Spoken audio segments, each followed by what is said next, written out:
Hello, good morning. അപ്പോൾ എല്ലാവർക്കും ഇന്നത്തെ വ്ളോഗിലേക്ക് സ്വാഗതം. അപ്പോൾ ഒരു സ്പെഷ്യൽ ഡേയോ അങ്ങനെ ഉള്ള കാര്യങ്ങളൊന്നും ഷെയർ ചെയ്യാനില്ല. ഒരു നോർമൽ ദിവസം എങ്ങനെ ഉണ്ടാവും എന്നതിൻ്റെ ഒരു ചെറിയൊരു വീഡിയോ ആയിട്ടാണ് ഇത് ഞാൻ ചെയ്തിട്ടുള്ളത്. അപ്പോൾ എപ്പോഴത്തെ പോലെയും അല്ല, കുറച്ച് ലേറ്റായിട്ടാണ് എണീറ്റത്. ഇപ്പോൾ പ്രെയറൊക്കെ കഴിഞ്ഞ് സാധാരണ നമ്മൾ 6:30 മണിക്കൊക്കെ എണീക്കും. പക്ഷെ ഇന്ന് ഞാൻ 7:30 മണി കഴിഞ്ഞിട്ടാണ് എണീറ്റത്. അപ്പോൾ അതുകൊണ്ട് തന്നെ നമ്മൾ ലേറ്റായിട്ട് എണീച്ചാൽ അതിൻ്റേതായിട്ടുള്ള കുറേ മിസ്സിങ്സ് ഉണ്ടാവും.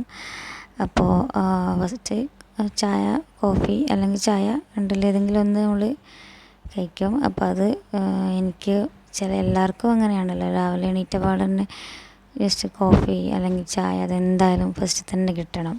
അപ്പോൾ എനിക്കും അങ്ങനെ തന്നെയാണ്. ഇപ്പോൾ ലേറ്റ് ആയതുകൊണ്ട് തന്നെ പെട്ടെന്ന് പോയിട്ട് കോഫി ഇട്ടു. പിന്നെ ഒരു എഗ്ഗ്, ഒരു സ്വീറ്റായിട്ടുള്ളൊരു സംഭവം ഉണ്ടാക്കി. അപ്പോൾ ഇന്ന് കുറച്ച് ഹെവി ആയിട്ട് ഞാൻ രാവിലെ തന്നെ കഴിച്ച്. അപ്പോൾ അതുകൊണ്ട് തന്നെ ബ്രേക്ക്ഫാസ്റ്റ് ഒന്നും ഞാൻ കഴിച്ചില്ല. പിന്നെ എൻ്റെ മോൾക്ക് കൊടുത്ത് അപ്പോൾ അവളെ സെറ്റാക്കി വെച്ച്. അപ്പോൾ ഇന്നത്തെ ബ്രേക്ക്ഫാസ്റ്റ് ഞാൻ സ്കിപ്പാക്കിയത് കൊണ്ട് തന്നെ വീട്ടിൽ ഉണ്ടായിരുന്ന സ്നാക്സ് എല്ലാം എടുത്ത് തിന്നാൻ തുടങ്ങി. പിന്നെ കുട്ടികൾ വാങ്ങിച്ച് വെച്ച ഐസ്ക്രീമും കാര്യങ്ങളെല്ലാം ഞാൻ പതിയെ തിന്നാൻ തുടങ്ങി. കാരണം ലേറ്റായിട്ട് എണീച്ചതിന് ശേഷം കോഫി കഴിച്ചു. പിന്നെ നമുക്ക് ലേറ്റായാൽ പിന്നെ ബ്രേക്ക്ഫാസ്റ്റിനോട് വലിയ താല്പര്യം ഉണ്ടാവില്ല. പിന്നെ ആ ഒരു ടൈം കഴിഞ്ഞാൽ നമുക്ക് വിശപ്പ് തുടങ്ങുകയൊക്കെ ചെയ്യും. അപ്പോൾ ആ ഒരു സമയത്ത് നമ്മൾ എന്താണുള്ളത് വീട്ടിലുള്ളതെന്ന് വെച്ചാൽ അത് പെറുക്കി തിന്നുക എന്നുള്ള ഉദ്ദേശം മാത്രമേ പിന്നെ ഉണ്ടാവൂ. പിന്നെ നെക്സ്റ്റ് എൻ്റെ മോൾക്ക് വേണ്ട ഒരു സ്പെഷ്യൽ സംഭവം അത് കഴിപ്പിക്കാൻ വേണ്ടി കുറച്ച് മെനക്കെട്ട് അവളത് കഴിച്ച്. പിന്നെ അതിന് ശേഷം ഞാൻ ലഞ്ച് കുറച്ച് നേരത്തെ ആക്കി. കാരണം എനിക്ക് നല്ലോണം വിശക്കുന്നുണ്ടായിരുന്നു. അപ്പോൾ അതിന് വേണ്ടിയിട്ട് ഞാൻ കിച്ചണിലോട്ട് വന്ന് ലഞ്ചിന് വേണ്ടിയിട്ടുള്ള കാര്യങ്ങളെല്ലാം ചെയ്ത്. അപ്പോൾ ഇന്ന് ഒരുപാട് സ്പെഷ്യലുള്ള ലഞ്ചൊന്നുമല്ല, ഒരു നോർമൽ, നമുക്ക് വിശക്കുന്ന സമയത്ത് ഒരുപാട് ഐറ്റംസ് ഒന്നും വേണ്ടല്ലോ അല്ലേ. സിമ്പിളായിട്ട് കിട്ടിയാൽ അത്രയ്ക്കും ഭയങ്കര ടേസ്റ്റ് ആയിരിക്കും.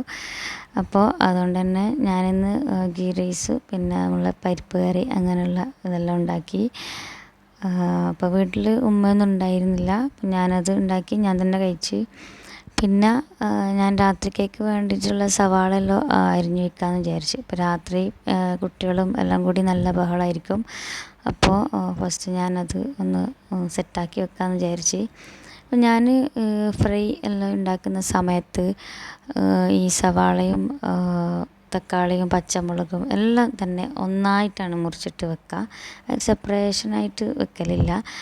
നോർമലി അത് കറി ഉണ്ടാക്കുമ്പോഴൊക്കെ നമ്മൾ ഇങ്ങനെ സെപ്പറേഷനായിട്ട് വെക്കുമെങ്കിലും ഫ്രൈ ആണെങ്കിലും ഞാനെല്ലാം മിക്സഡായിട്ട് തന്നെയാണ് മുറിച്ചിട്ട് വെക്കുക. അപ്പോൾ ഇന്ന് എന്തായാലും ഒരു ഉഡായിപ്പ് ഫ്രൈ ഉണ്ടാക്കാമെന്ന് വിചാരിച്ച്. ഒരുപാട് സമയം വേസ്റ്റ് ചെയ്യാനൊന്നും താല്പര്യമില്ല കുക്കിങ്ങിൻ്റെ കാര്യത്തിൽ. അപ്പോൾ മുടിയില്ലാത്ത സമയത്ത് കുറച്ച് ഉഡായിപ്പ് കാര്യങ്ങളൊക്കെ ചെയ്ത് വെക്കും. അപ്പോൾ അതിൻ്റെ ഇടയിൽ വൈകിട്ട് ചായ സ്കിപ്പാക്കി. അപ്പോൾ ചായ ഇല്ല. ഇന്ന് എൻ്റെ സിസ്റ്റർ മോന് വന്നിട്ട് അവനക്ക് ഒരു ഐസ് കോഫി ഉണ്ടാക്കാമെന്ന് പറഞ്ഞ്. അപ്പോൾ അതിൻ്റെ പ്രിപ്പറേഷൻ ഫുൾ അവൻ തന്നെ ചെയ്ത്. ഞാനത് ജസ്റ്റ് വീഡിയോ എടുത്തു.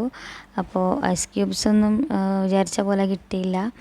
എന്നാലും അവൻ്റെ ഈ ഒരു കോഫി കൊണ്ടുണ്ടാക്കിയൊരു സംഭവം അത് അടിപൊളിയായിരുന്നു. വിചാരിച്ചതിലും എത്രയോ ഉഷാറായിരുന്നു. ഇപ്പോൾ കോഫി എന്ന് പറയുന്നത് തന്നെ ഒരു അഡിക്റ്റാണ്. ഒരുപാട് ഒരു പ്രാവശ്യം കഴിച്ചാൽ തന്നെ അത് വീണ്ടും വീണ്ടും കഴിക്കാൻ തോന്നും. അപ്പോൾ എനിക്ക് കോഫി ഭയങ്കര ഇഷ്ടമാണ്. ഞാൻ ഡെയിലി ആദ്യമെല്ലാം ഒരു 3 കോഫിയെല്ലാം കുടിച്ച സമയം ഉണ്ടായിരുന്നു. ഇപ്പോൾ കുറേ കുറവുണ്ട്. എന്നാലും കോഫി എന്ന് പറയുന്നത് അതിൻ്റെ സ്മെല്ല് തന്നെ നല്ലൊരു ഇഷ്ടമായ സ്മെല്ലാണ്. അപ്പോൾ ചായനെക്കാട്ടും എല്ലാവർക്കും എനിക്ക് തോന്നുന്നത് ഇഷ്ടം കോഫി ആയിരിക്കുമെന്ന്.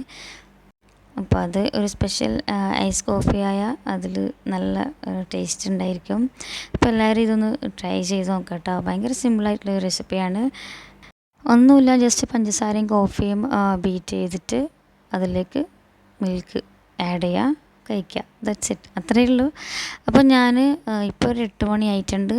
ഞാൻ ഒരു 5 മണിക്ക് ഞാൻ ഇതാക്കി മാഗ്നേറ്റ് ചെയ്ത് വെച്ചിട്ടുണ്ടായിരുന്നു നമ്മൾ ചിക്കന്. ജസ്റ്റ് മുളക് മഞ്ഞൾ മാത്രം ഇട്ടിട്ട്. അപ്പോൾ അത് ഞാൻ കുറച്ച് നെയ്യിൽ ഫ്രൈ ചെയ്തെടുക്കാമെന്ന്. ഫ്രൈ ചെയ്തെന്ന് പറയാൻ പറ്റില്ല, ഒന്ന് വറ്റിച്ച് വേവിച്ചെടുക്കാമെന്ന് വിചാരിച്ചിട്ട് വെച്ചതാണ്. അപ്പോൾ ഒരുപാട് നെയ്യൊന്നും ഉപയോഗിച്ചിട്ടില്ല. ഫ്രൈ ചെയ്ത് എടുക്കണമെങ്കിൽ ഒരുപാട് നെയ്യിൽ ഒരുപാട് സമയം വേസ്റ്റാവും.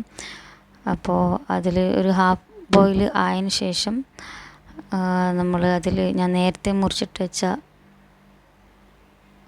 ഉള്ളി തക്കാളി എല്ലാം ഇട്ട് മിക്സ് ചെയ്തിട്ടുണ്ട്. അപ്പോൾ ഈ ഒരു ഐറ്റത്തിന് പ്രത്യേകിച്ച് പേരോ അല്ലെങ്കിൽ ഞാൻ മുന്നേ ഇവിടെ കണ്ടിട്ടുള്ള ഒരു ഡിഷ് ഒന്നുമല്ല. ജസ്റ്റ് മനസ്സിൽ തോന്നുന്നെല്ലാം ചെയ്ത് വെക്കുക, അങ്ങനെയുള്ള ഉദ്ദേശം മാത്രമേ ഉള്ളൂ. ഇപ്പോൾ ചിക്കനായാൽ ടേസ്റ്റ് ഉണ്ടോ ഇല്ലയോ എന്നൊന്നും ഇല്ലല്ലോ. അപ്പോൾ ചിക്കൻ കറി ആണല്ലോ, ജസ്റ്റ് അങ്ങനൊരു ഇത് ചിക്കൻ എന്നുള്ളൊരു ലെവൽ മതി. അപ്പോൾ അത് എങ്ങനെയെങ്കിലും കാലിയായിക്കോളും. അപ്പോൾ അത് വേവാൻ വേണ്ടിയിട്ട് വെച്ച്, പിന്നെ അത് വെന്ത് വരുന്ന സമയത്ത് ഞാൻ കുറച്ച് മല്ലിപ്പൊടി പിന്നെ കുരുമുളക്, ഗരം മസാല എൻ്റെ കയ്യിലില്ലാത്തത് കൊണ്ട് ആഡ് ചെയ്തിട്ടില്ല. പിന്നെ അതിലേക്ക് കുറച്ച് സോയ സോസ് പിന്നെ ടൊമാറ്റോ സോസും ഒക്കെ ഒഴിച്ചിട്ടുണ്ടായിരുന്നു.